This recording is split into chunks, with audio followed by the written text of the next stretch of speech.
You may be safe from God here, but you're not safe from Taco Tuesday on this channel. Oh yeah. I didn't even record this on Taco Tuesday. I'm just ready for Halloween. So happy Halloween to everyone who's watching here on YouTube. Thanks for coming on by. It's your boy Matt Diazable doing some more music reviews. Thank you, thank you, thank you. You guys are the best. I'm having so much fun doing this, and I'm going to have more fun talking about this band here because they're one of my favorites. They're a great band. I feel bad saying that, trying to be unbiased and everything, but can't help it. One of my faves. And that band is the Acacia Strain with their latest, newest album. I don't know why I said latest and newest, but we're going to keep going.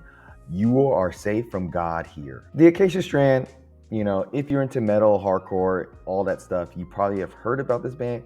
If you're on my channel, you definitely probably heard about this band. But if not, they are it's hard to say metalcore, deathcore band because they don't like being labeled like that, but they're just a dark, heavy metal band based out of Albany, New York. They originally started back in Massachusetts, but over time, members have come and gone, and the band has gradually shifted to a new hometown. They've been putting out music for over 20 plus years, been one of the biggest bands in the DIY underground scene in America and all over the world. If you listen to stuff back on MySpace like Suicide Silence, Winds of Plague, Job for a Cowboy, granted, I don't know if they're all like same genres, but they came up in that time space and everything a little bit. They got really big on some big labels and some big tours back in the day. Yeah, and they've been around putting out stuff for years. And I've reviewed their last two releases, Step Into the Light and Sadness, Failure Will Follow You. I'll put links down to that down below. I recently got to film their set at their 40th anniversary. Well, not 40th anniversary, but their 40th time playing the Palladium at in Worcester. Hope I said that right. Was able to come out there and film that, a whole festival they did, a big tour stop they did. So I'm a big Acacia Strain head. What can I say? So I'm always excited to check out any of their music and just, you know, review it because it's fun doing it. But sorry for me babbling on and everything. I'm trying to make this very casual. But yeah, let's talk about this new album that they just put out. And I would say the Acacia Strain is always making music and writing music that feels like, you know, the world has been like destroyed a long time ago and we're just living in the ruins of it. That's what it feels like listening to their music. It's bleak and just very depressing. But in a weird turn of events, this latest album, You Are Safe from God here, kind of flips the script a little bit, and it feels like they've started to like worship the wreckage that is left behind by mankind. I know bands and probably reviewers and just people in the music industry always probably use this term. This is their heaviest album so far, or the heaviest stuff they put out. It's a bit of a cliche, but I want to say this time around, at least production wise, it is definitely their heaviest sounding record for sure. It's suffocating as well. It's probably one of their most suffocating albums too. I'm not going to edit any of this out. I'm having fun.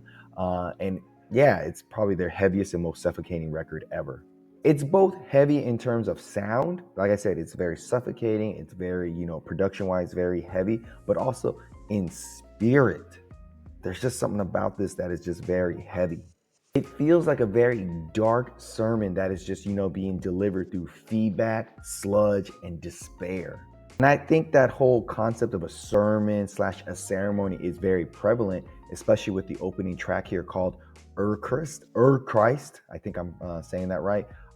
Blunt offering. That word literally means like the Last Supper of Christ. So clearly the whole idea of ceremony, sermons, you know, it's like burnt into this record. As the song kind of lurches into motion, I feel like it's not really, you know, a reset or really a return to form for the band. It feels like a straight up reckoning. The riffs are moving like tar and have a very slow and malevolent feel to it right before it just explodes into just like a sprint of chaos. The drums, despite having a new set of hands on the kit, are very locked in and relentless. He is pushing every tempo shift on this record with a lot of deadly precision, and this opening track really solidifies that. And Vincent Bennett, being the main consistent component to this band, sounds very monstrous, like his vocals are soaked in bile and blasphemy.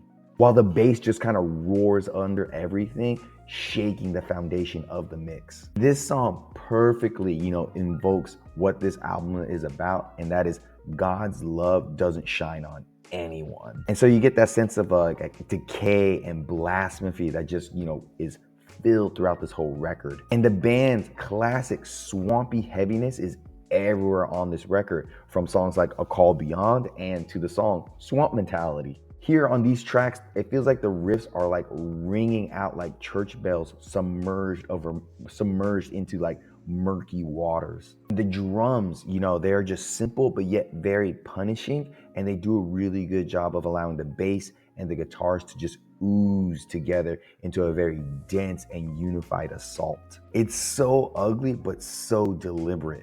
It's the kind of sound that drags you through the mud and the murk just to show you like the beauty that's hidden underneath everything. And then there's that, Acacia Strain style of violence that refuses to lie down. It's just pure and unchecked rage on here. On The Machine That Bleeds, the band erupts with frantic energy and groove, flanked by venomous guest vocals that turn the song into a very warlike chant.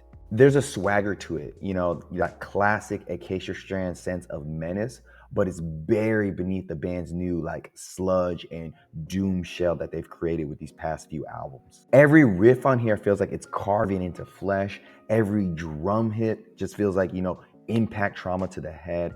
And then it just fades out like a machine drying out slowly. There's even moments of grim reflection that show up on songs like Morning Star and I Don't Think I'm Going to Make It, where the band just like slows down just enough so you can really feel the weight of the riffs. The grooves are massive, the double kicks are quite thunderous, and Vincent just sounds like he's exercising himself with, well, not exercising, but performing an exorcism on himself with every line. And even at times, there's like a little bit of a twist to like their sound by incorporating some early 2010s metalcore era style rhythm. So it's kind of nice that there's a little bit of like I won't say homage, but they're pushing their new sound forward without forgetting too much of their old sound. It's very buried under like a mountain of grief and grind. It's there and it's very subtle. And as the record deepens, it becomes more spiritual in its suffering. Alkylate of the One just invokes so many different like emotions because it's got some like riffs that have a very sludgy, almost ceremonial feel to it. And the vocals just downright just feel very like possessed. The production on this song is very dense and physical, giving the sense of like being trapped inside of a collapsing church. And the rot in hell part at the end of this song really anchors the track's ending in this most like nastiest, most satisfying moment that the band has ever recorded.